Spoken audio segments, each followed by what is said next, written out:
saudaraku, pelayanan anak Tuhan pada akhir zaman. Kita sudah sampai, saudaraku, pada akhir zaman. Dan apakah yang dikerjakan oleh Tuhan pada akhir zaman ini? Apakah yang akan dikerjakan Tuhan bagi gerejanya pada akhir zaman ini? Nah, kita sudah belajar, saudaraku, bahwasanya Tuhan sedang melakukan pemulihan. Bahwasanya sebelum Tuhan Yesus datang kedua kali akan terjadi satu restorasi, pemulihan dalam gereja. Ini tertulis dalam Kisah Rasul 3 ayat 21. Saya membacakannya kepada saudara. Kisah Rasul 3 ayat 21.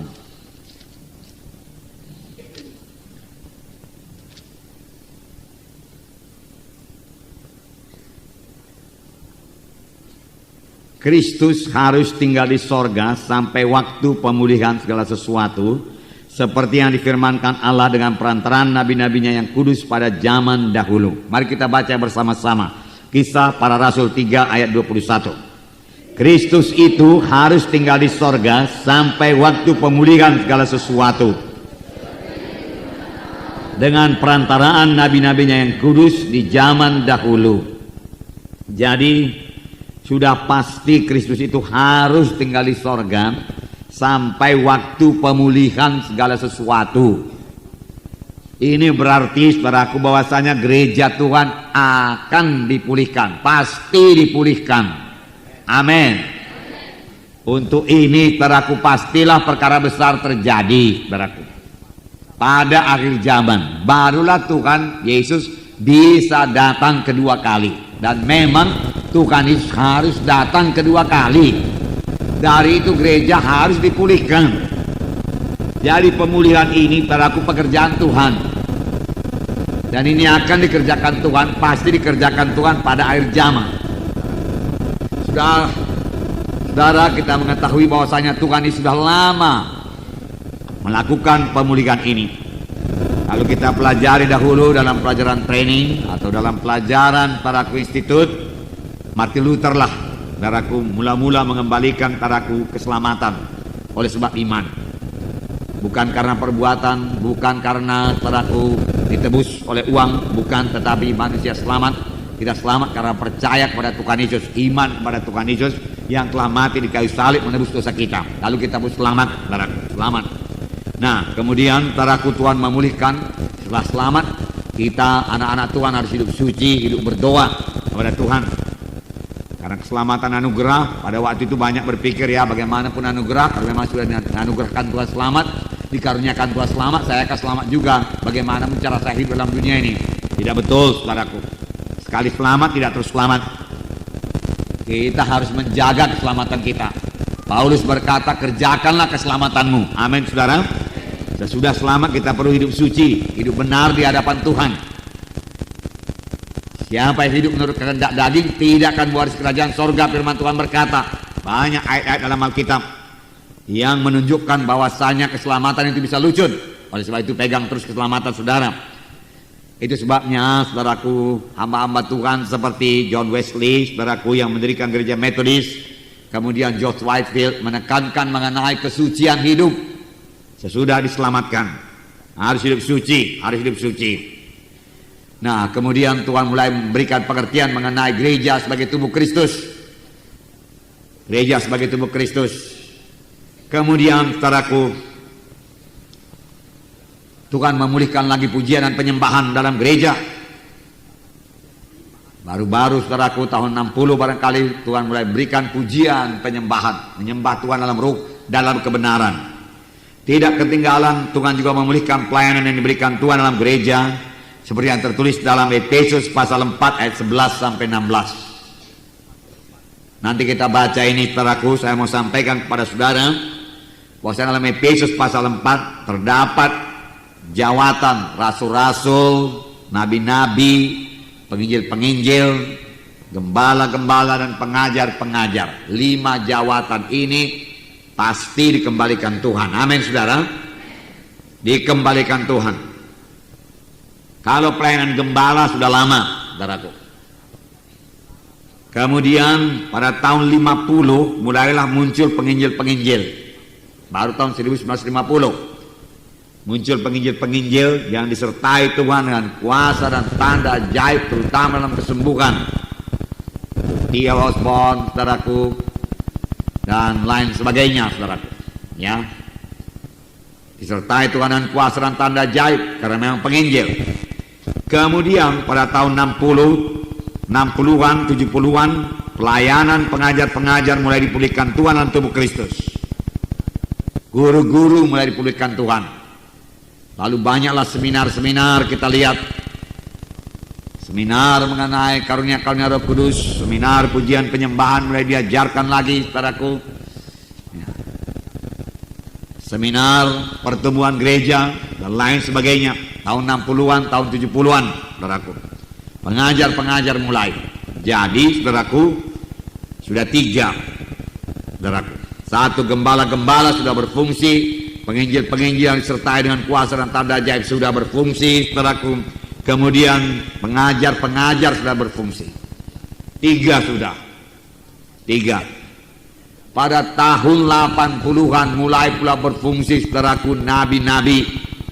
Nabi-nabi yang memandang ke depan.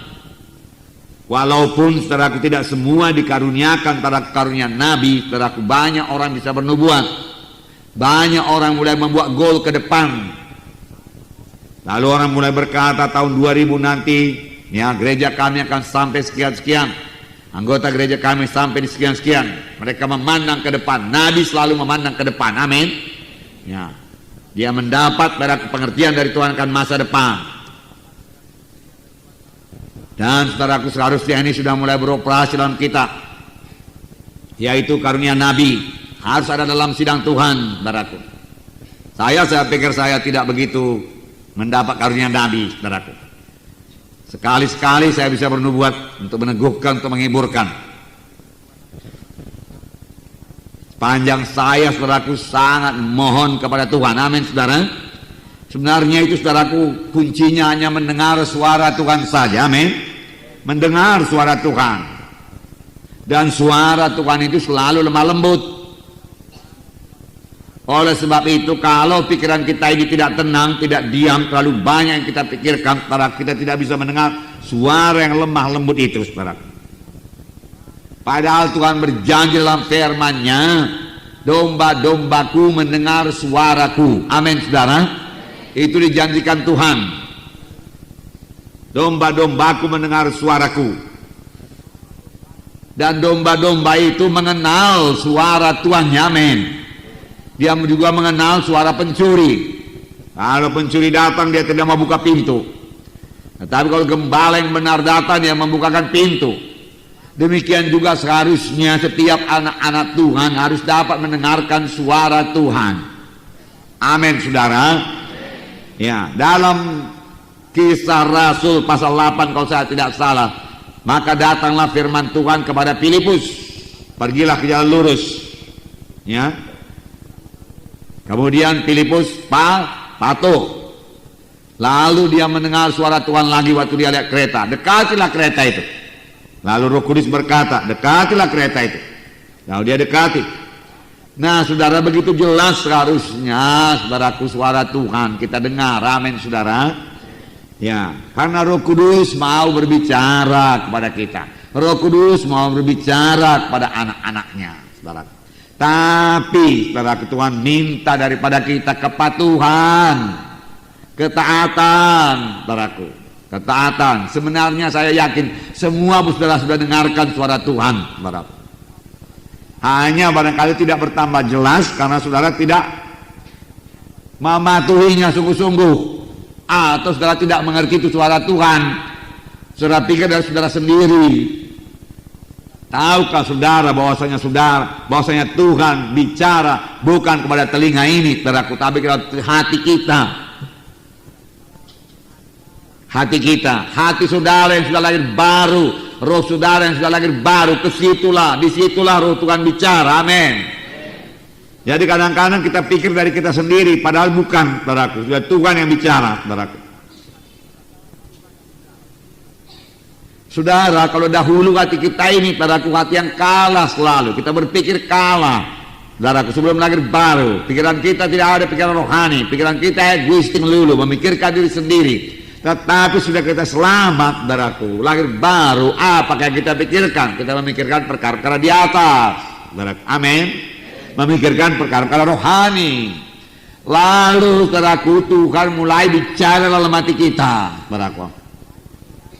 Mula-mula memang simpel-simpel saja, berdoa anakku, baca Alkitab anakku, memberi persembahan anakku, berikan persepuluhan anakku, ya.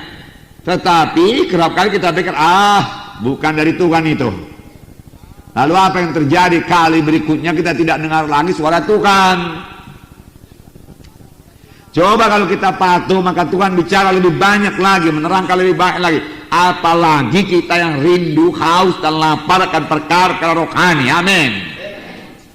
Maka dia akan membukakan tadaku rahasia-rahasianya kepada kita. Saudara, dalam beberapa minggu kebaktian tadaku di Hermina Hall, saudara lihat saya bernubuat, saudaraku. Ya, saudara, bagaimana saya bernubuat? Saya tanya Tuhan, saudaraku. Saya pusatkan hati saya, pikiran saya kepada Tuhan. Saudara boleh melaksanakan dan saudara akan mendengar juga suara Tuhan.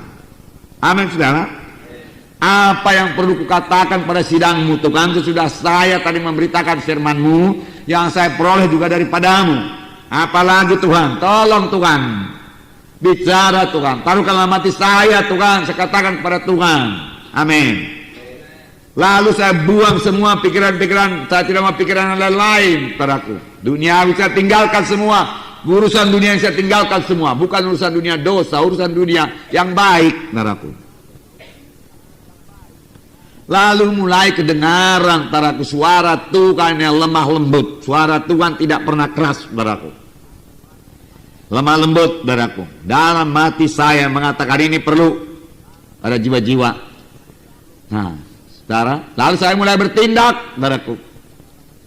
Saya dapat garis besarnya, oke lah Tuhan, haleluya Tuhan. Lalu saya mulai bentuk kata-katanya.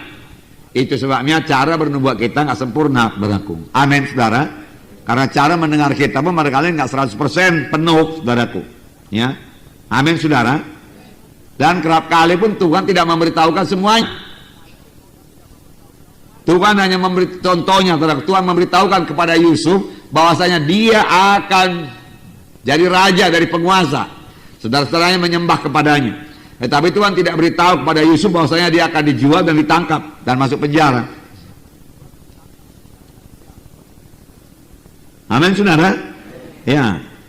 Karena kalau dikasih tahu Tuhan semua, saudaraku, bisa jadi kita jadi sombong. Kalau dikasih tahu Tuhan semua, saudaraku, bisa jadi kita takut juga, atau sombong mengetahui segala sesuatu. Nggak perlu iman lagi. Firman Tuhan berkata iman tetap berlaku. Amin.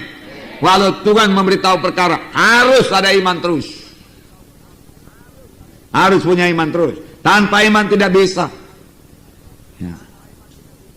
Boleh jadi Tuhan berkata, oke, bangunkan bagiku gereja di Bandung, Injil di Bandung, aku akan memberi kemenangan kepadamu. Saudara, kita harus bertindak, saudaraku, dengan iman. Berangkat ke Bandung, Injil di Bandung, beritakan Injil, percayakan kuasa dan tanda gaib.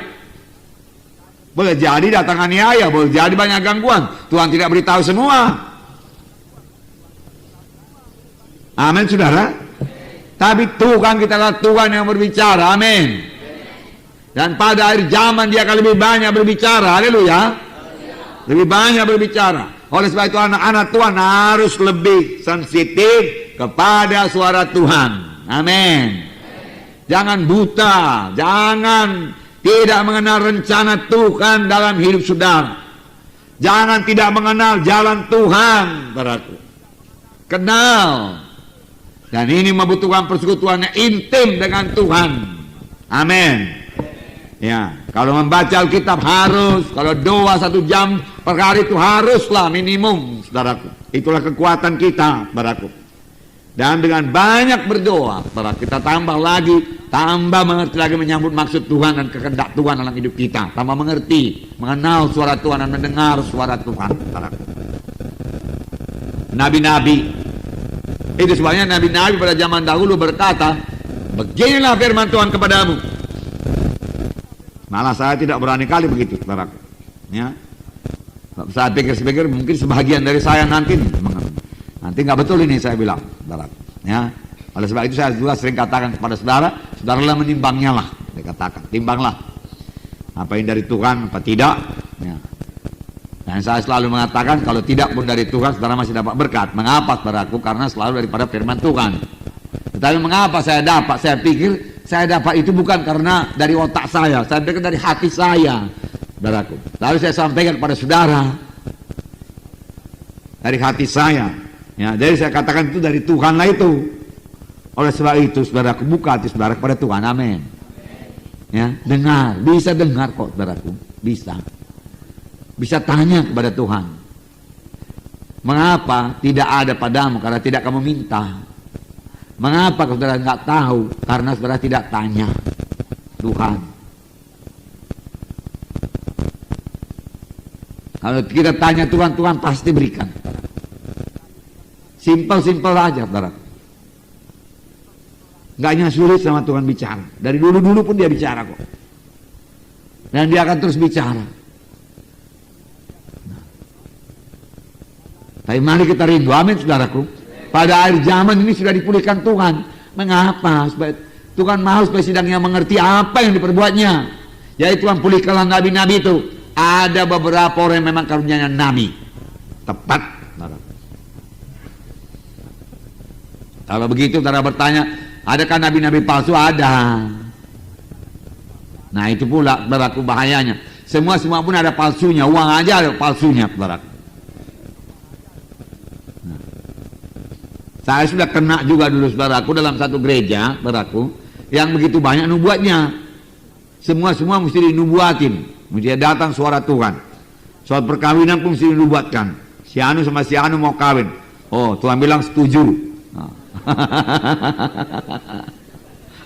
Kalau Tuhan bilang nggak cocok, nggak jadi tuh, saudaraku. Hebatnya, saudaraku. Ya.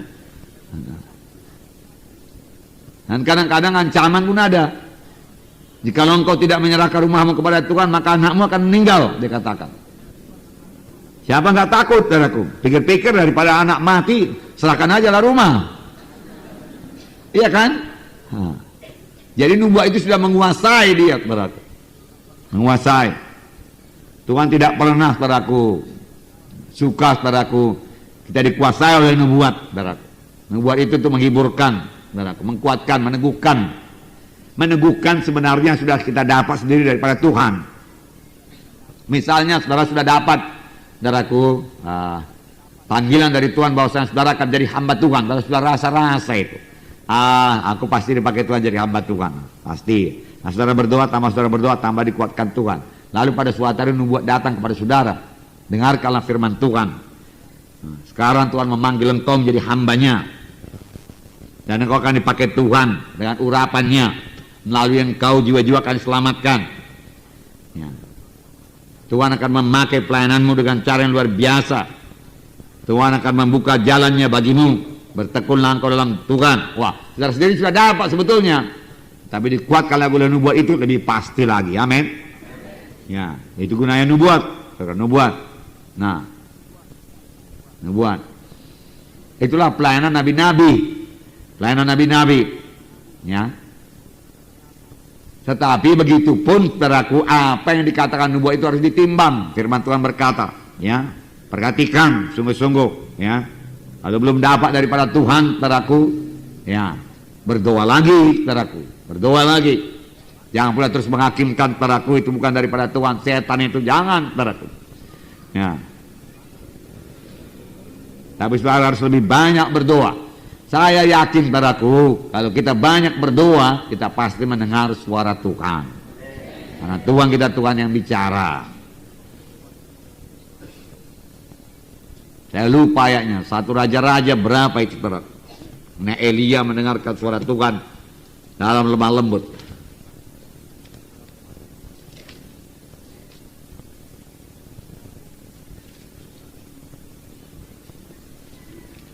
Satu raja-raja kali. Satu raja-raja masih Elia, ya. 19 barangkali itu. Ya, Allah menyatakan diri di Gunung Horeb. Ya. Nah, ayat 9 ya. 1 Raja-Raja 19 ayat 9. Mari kita baca. Berapa ayat ke bawah saya pun belum tahu. Mari kita baca. Di sana masuklah ia ke dalam sebuah gua dan bermalam di situ.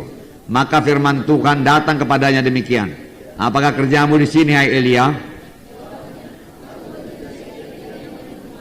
Allah semesta alam, karena orang Israel meninggalkan perjanjianmu dan meruntuhkan mesbah-mesbahmu dan membunuh nabi-nabimu dengan pedang.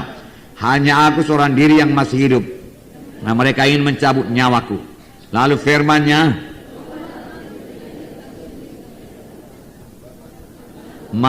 maka Tuhan lalu angin besar dan kuat yang membelah gunung-gunung dan memecahkan bukit-bukit batu mendahului Tuhan. Tetapi tidak ada Tuhan dalam angin itu. Dan sesudah angin itu datanglah gempa. Tetapi Tuhan tidak ada dalam gempa itu. Dan sesudah gempa itu datanglah api. Tetapi tidak ada Tuhan dalam api itu. Dan sesudah api itu datanglah bunyi angin sepoi-sepoi basah. Segera sesudah Elia mendengarnya, ia menyelubungi mukanya dengan jubahnya, lalu pergi keluar dan berdiri di pintu gua itu. Maka datanglah suara kepadanya yang berbunyi, apakah kerjamu di sini, hai Elia? Jawabnya, aku bekerja segiat-giatnya bagi Tuhan Allah semesta alam, karena orang Israel meninggalkan perjanjianmu, meruntuhkan mesbahmu dan membunuh nabi-nabimu dengan pedang. Hanya aku seorang diri yang masih hidup, dan mereka ingin mencabut nyawaku. Firman Tuhan kepadanya, pergilah, kembalilah ke jalanmu melalui padang gurun ke Damsik, dan setelah engkau sampai, engkau harus mengurapi Hazael menjadi raja atas Aram, dan seterusnya. Nah, saudara, di sini dikatakan, saudaraku, datang angin, ya, besar dan kuat, lalu membelah gunung-gunung dan memecahkan bukit-bukit batu mendahului Tuhan. Tetapi Tuhan tidak ada di situ. Bukan begitu cara Tuhan berbicara, amin, saudara. Dan sesudah itu adalah gempa. Tetapi Tuhan tidak ada dalam gempa itu. Gempa itu hebat, ya, tetapi Tuhan tidak di situ. Dan sesudah gempa itu datanglah api, tetapi tidak ada Tuhan dalam api itu. Dan sesudah itu datanglah angin sepoi-sepoi basah. Lalu Elia mengerti Tuhan datang. Begitulah caranya Tuhan datang. Kalau dalam hati kita ini rusuh, saudaraku, sebagai gempa, saudaraku, sebagai angin ribut, saudaraku, nggak ada ketenangan, nggak akan pernah dengarkan suara Tuhan. Amin. Nggak bisa dengar, saudaraku. Seorang hamba Tuhan berkata, kapan yang mau mendengar suara Tuhan, Tuhan berkata kepadanya, pergi kepada gurun. Artinya mencari tempat yang suci, sunyi, ya, ya. Suci juga perlu, saudaraku. Kalau hidup suci pun, saudaraku, ya, Tuhan tidak akan bicara, amin, karena Allah itu Allah yang suci, ya. Nah, dia pergi ke tempat yang sunyi, saudaraku, suci, saudaraku. Betul itu. Jangan pula di tempat yang sunyi tapi nggak suci. Amin. Lalu Tuhan akan bicara, amin. Ya, Tuhan akan bicara. Tapi rindulah mendengarkannya. Saudaraku, itu sudah berlangsung, saudaraku. Banyak orang sudah mengalaminya, saudaraku. Marilah kita masuk di dalamnya, amin. Rindulah itu, saudaraku, rindulah. Nah, puji Tuhanlah, saudaraku. Tiba-tiba saya ingat ini, saya tidak tulis. Besok saya tulis, saudaraku, supaya dikhotbahkan hari Minggu. Nah, yang begitu-begitu, saudaraku, mungkin besar dari Tuhan. Amin, saudara. Ya? Saudaraku, saya tidak tulis, tapi nanti saya tambah. Tidak ada di sini itu, saudaraku. Nanti hari Minggu, saudaraku, ditambah di atasnya nabi-nabi mendengarkan suara Tuhan. Dan anak-anak Tuhan juga semuanya harus bisa mendengarkan suara Tuhan. Karena Tuhan kita Tuhan yang bicara. Domba-dombaku mendengar suaraku, Tuhan berkata. Dan saudaraku, saya katakan tadi seperti Filipus mendengar suara Tuhan. Pergi ke jalan lurus, pergi. Dan pada waktu Saulus, saudaraku, pada jalan ke Damsik, dia jatuh dari kudanya. Kemudian dia tidak bisa melihat. Lalu firman Tuhan datang kepada Ananias dan berkata, Ananias, pergilah engkau ke jalan lurus, ya. Lalu jumpailah seorang bernama Saulus, ia sedang berdoa, letakkan tanganmu supaya penuh dengan Roh Kudus. Lalu kata Ananias ini, bukan Ananias Sapira tentunya, ya, Ananias yang lain. Tuhan, aku sudah dengar banyak mengenai orang ini, Tuhan. Dia membunuh nabi-nabimu, dia membunuh orang-orang kudusmu, Tuhan. Dan dia pun datang kemari dapat surat kuasa untuk menangkapi kami orang-orang percaya. Tapi Tuhan berkata lagi, dia merupakan satu alat yang terpilih bagiku. Pergilah. Lalu dia pergi dan dia patuh. Dia letakkan tangan padaku. Lalu Saulus melihat dan penuh dengan Roh Kudus dan namanya Paulus. Lihat padaku. Dia bisa berkata-kata dengan Tuhan. Ya. Tuhan, ini orang ini nggak beres ini Tuhan. Dia datang kemari mau membunuh, menangkap kami Tuhan. Dan engkau katakan aku berdoa kepadanya supaya dia penuh Roh Kudus. Saya bilang, dia alat yang terpilih bagiku. Lihat. Banyak dalam Kisah Rasul ya, banyak. Ketika mereka mau masih Bitinia ditegah oleh Roh Kudus. Jangan, kata Roh Kudus, jangan. Dia nyata pekerja Roh Kudus, saudaraku. Kisah Rasul, saudaraku. Perjanjian baru. Dan itu pasti dipulihkan Tuhan, amin. Pasti dipulihkan Tuhan. Sepanjang kita rindu, saudaraku, kita akan mengalaminya, amin. Haleluya. Nah, saudaraku. Dan saudaraku,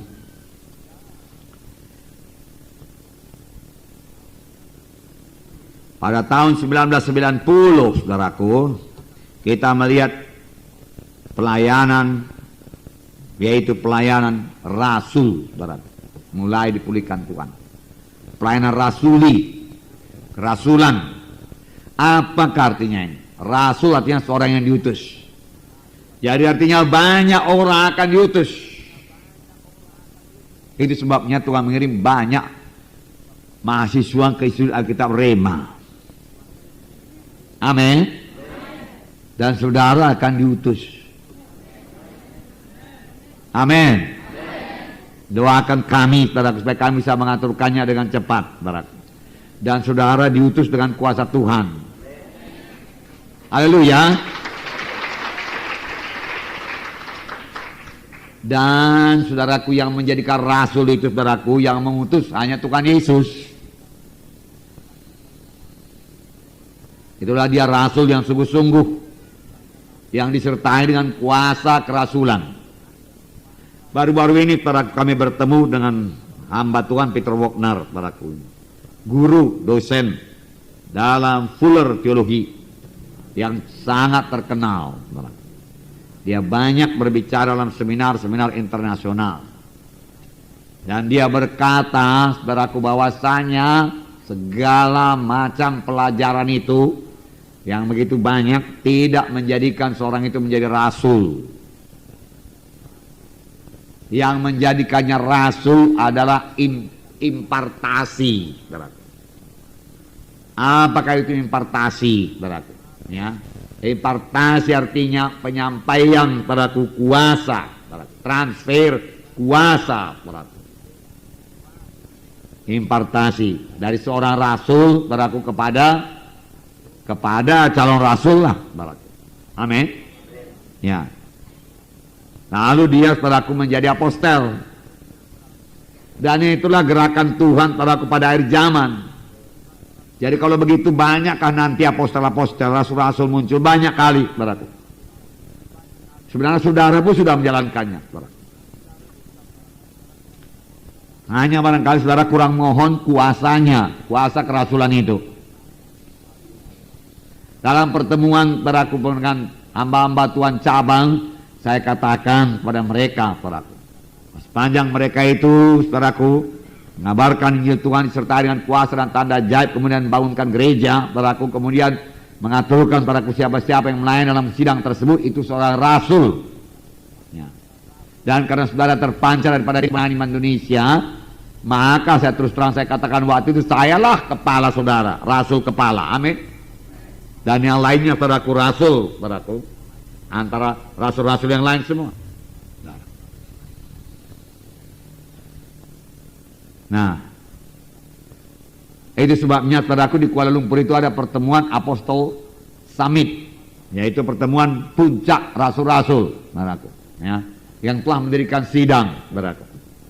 Nah, itu pula sejajar pula semuanya, saudaraku. Tapi rasul yang paling tinggi Tuhan Yesus, saudaraku.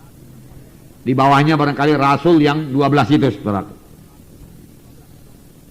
Tetapi kemudian dalam Alkitab juga diterangkan, saudaraku, banyak rasul-rasul yang lain selain pada 12 rasul yang dipilih oleh Tuhan Yesus. Kemudian Tuhan mengirim 70 murid lagi. yang disertai dengan kuasa dan tanda gaib. Jadi banyak, saudaraku. Dan sekarang ini, saudara, pada akhir zaman, rasul-rasul masih berfungsi. Amin, saudara. Nah, ya, dalam Efesus pasal 4 ayat 11 sampai 16 itu dikatakan Tuhan akan memulihkan, saudaraku, pelayanan rasul-rasul, nabi-nabi, saudaraku, ya, penginjil-penginjil, gembala-gembala, dan guru-guru. Lima akan berfungsi kembali. Amin. Lalu tubuh Kristus jadi sempurna, jadi dewasa bagi pekerjaan pelayanan. Jadi, saudaraku, segenap anggota tubuh Kristus, saudaraku, ikut melayani, harus melayani. Amin. Nah, gereja Tuhan hanya dapat mencapai kedewasaan penuh apabila kelima jawatan tersebut sudah berfungsi. Dan memang ini sudah berfungsi. Barulah tercapai kesatuan iman dan gereja akan memiliki kuasa seperti yang dimiliki gereja pertama untuk menyelesaikan tugas yang besar, yaitu amanat agung. Jadi dapatlah dimengerti bahwa sekarang ini Tuhan sedang memulihkan pelayanan rasul, apostolik, gereja rasuli. Siapkan diri saudara untuk satu lawatan Roh Kudus yang luar biasa. Kita sudah sampai di akhir zaman. Dunia makin rusak. Moral sudah ambruk di seluruh dunia. Goncangan-goncangan, saudaraku, terjadi di segala bidang. Goncangan dalam politik, goncangan dalam ekonomi, goncangan keuangan, keluarga juga digoncang, saudaraku. Gereja pun digoncang, saudaraku. Apa yang tidak digoncang? Semua digoncang. Kita perlu berpegang pada satu yang tidak dapat digoncang, yaitu firman Tuhan. Firman Tuhan. Nah, ini tanda akhir zaman, saudaraku. Tanda akhir zaman. Biarlah kita bersiap, saudaraku. Apakah pegangan kita pada akhir zaman ini tidak lain daripada firman Tuhan?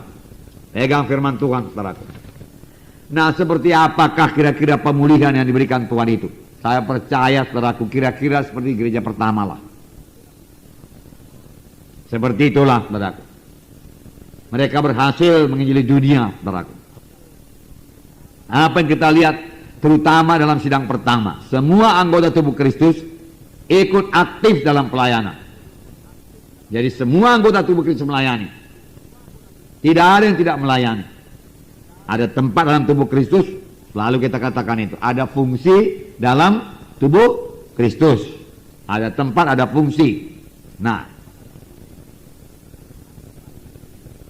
tanpa ini, saudaraku, tidak mungkin, saudaraku, dunia ini mendengarkan Injil. Kalau hanya pengerja-pengerja Tuhan saja yang melayani. Baiklah ditambah pemimpin KKS. Tidak mungkinlah, saudaraku, seluruh Indonesia ini mendengarkan Injil Tuhan. Tapi setiap anak Tuhan ikut melayani. Barulah seluruh Indonesia. Dan kalau semua gereja-gereja melaksanakannya, saudaraku, seluruh dunia mendengarkan Injil Tuhan. Dan Roh Kudus akan memimpinkan gereja ke arah pelayanan seperti itu. Amin, saudara. Jadi ini pelayanan yang besar. Seluruh anak Tuhan jadi terang Tuhan, jadi saksi Tuhan, menyaksikan Injil Tuhan. Lebih daripada itu, seluruh anak Tuhan mulai melayani, memuridkan. Dimuridkan dia lebih dahulu, sesudah itu dia memuridkan. Amin, saudara. Ini semua anak-anak Tuhan. Semua anak-anak Tuhan, saudaraku. Ya. Firman Tuhan yang berkata, kabarkan Injil pada segenap penjuru alam. Ya. Jadikanlah sekalian bangsa muridku, tidak mungkin digenapi tanpa semua anak Tuhan mengambil bahagian. Harus semua anak Tuhan mengambil bahagian. Ya, dari sini juga saudara pemimpin KKS, saudara mengetahui kemana jiwa-jiwa itu saudara pimpin. Amin. Ya. Lihat jiwa-jiwa dalam KKS saudara. Amin, saudaraku. Perhatikan jiwa-jiwa dalam KKS saudara sampai di mana tingkat rohaninya. Saya mau membacakanlah kepada saudara Efesus pasal 4 ini. Efesus pasal 4, mari kita baca bersama-sama. Perhatikan ini baik-baik, saudara. Efesus pasal 4 ayat 11 sampai 16. Dapat saudara, mari kita baca bersama-sama. Dan ialah yang memberikan baik rasul-rasul maupun nabi-nabi, baik pemberita-pemberita Injil maupun gembala-gembala dan pengajar-pengajar. Jadi 5 jawatan, amin. 5 ya, 5 ya. Rasul-rasul, nabi-nabi, penginjil-penginjil, pendeta-pendeta atau gembala-gembala ya. Kemudian guru-guru ya. Yang kita ketahui pasti pendeta-pendeta ada, penginjil-penginjil ada, guru-guru ada. Makanya teraku rasul-rasul dan nabi-nabi juga mesti ada. Amin. Nggak bisa separuh-separuh ada. Pendeta-pendeta sudah pasti sudah kenal, sudah lama sudah kenal. Penginjil-penginjil pun banyak sudah kenal penginjil. Guru-guru pun banyak saudaraku, guru-guru. Maka nabi-nabi dan rasul-rasul juga harus ada dalam sidang Tuhan. Karena Tuhan yang memberikan. Pertama-tama rasul-rasul pun dikatakan. Nabi-nabi, penginjil-penginjil, gembala-gembala, guru-guru. Diberikan Tuhan itu talenta dengan talentanya masing-masing, dengan kesanggupannya masing-masing pada tubuh Kristus. Amin. Jadi itu sudah ada yang dalam sidang kita ini, saudaraku. Walaupun belum dimunculkan kali ke permukaan, tetapi dia sudah ada, potensinya paling tidak sudah ada di sini. Amin.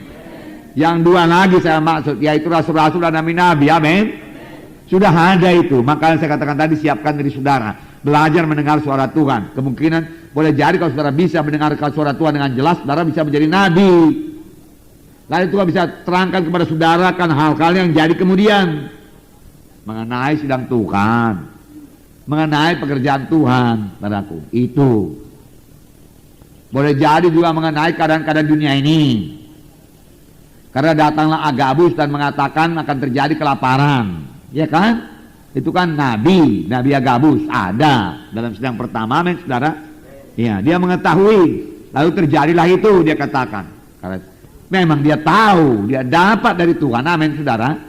Ya, karena dia bersekutu intim dengan Tuhan, dia banyak berkata-kata dengan Tuhan, dia hidup bersama-sama dengan Tuhan. Dia tidak mau saudaraku merepotkan pikirannya dengan perkara-perkara dunia ini. Lalu dia bisa mendengarkan suara Tuhan. Nabi itu harus intim dengan Tuhan, amin.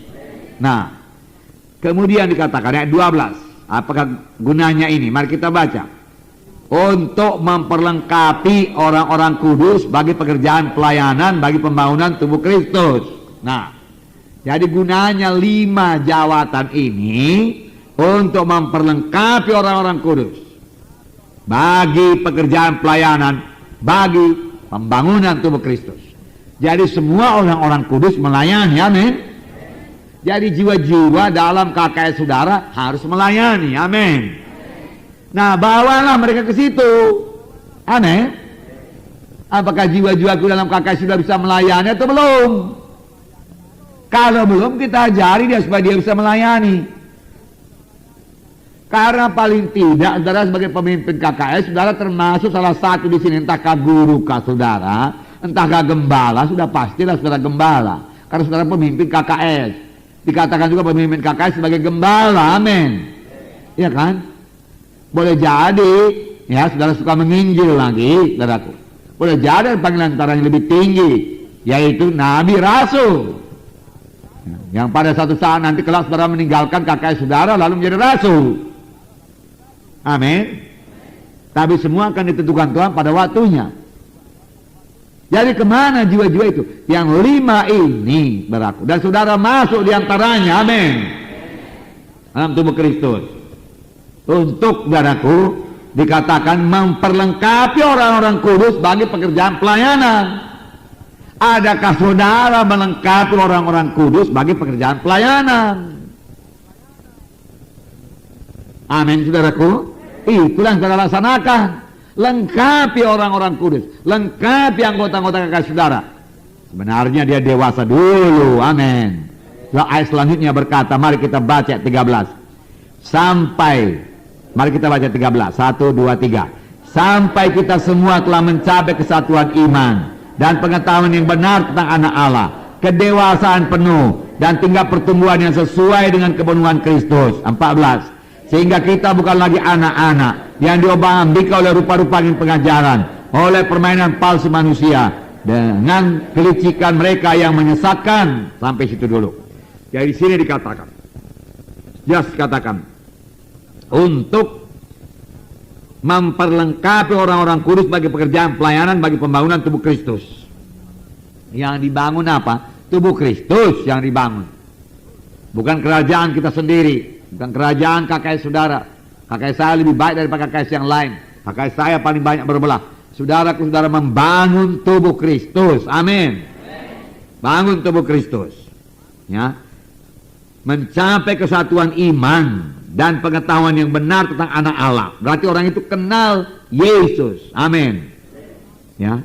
Berakar dalam Tuhan Yesus. Amin. Di sini untuk menerangkan yang lebih lanjut lagi dipakai perkataan kedewasaan penuh dan bukan lagi anak-anak. Amin.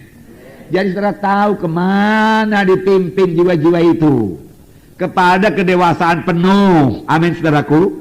Dan bukan lagi anak-anak. Lihat jiwa-jiwa saudara, perhatikan jiwa-jiwa saudara. Muridkan dia pada ketika dia bertambah dewasa, bukan lagi anak-anak. Dikatakan anak-anak tadi di sini diombang-ambingkan oleh rupa-rupa pengajaran, mudah ditipu oleh pengajaran-pengajaran palsu, penyesat. Ayat 15, mari kita baca. Tetapi dengan teguh berpegang kepada kebenaran dalam kasih, kita bertumbuh dalam segala hal karena Dia, Kristus yang adalah kepala. Daripadanya lah seluruh tubuh yang rapi tersusun dan diikat menjadi satu oleh pelayanan semua bagiannya, sesuai dengan kadar pekerjaan tiap-tiap anggota, menerima pertumbuhannya dan membangun dirinya di dalam kasih. Nah, sampai semua nanti anggota tubuh Kristus ini tersusun rapi semuanya. Anggota-anggota KKS saudara melayani semuanya, dan pelayanannya semua ditentukan oleh Roh Kudus. Yang penginjil dia jadi penginjil, saudaraku. Yang guru dia jadi guru, saudara. Karena saudara melayani mereka. Amin, saudara. Dari sini, saudaraku, saudara bisa mengambil kesimpulan sendiri. Ya, karena saudara sudah tahu mau dibawa kemana KKS itu. Mau dibawa kemana. Supaya mereka tambah dewasa. Supaya mereka semua melayani. Amin. Supaya mereka semua berbuah. Amin. Jadi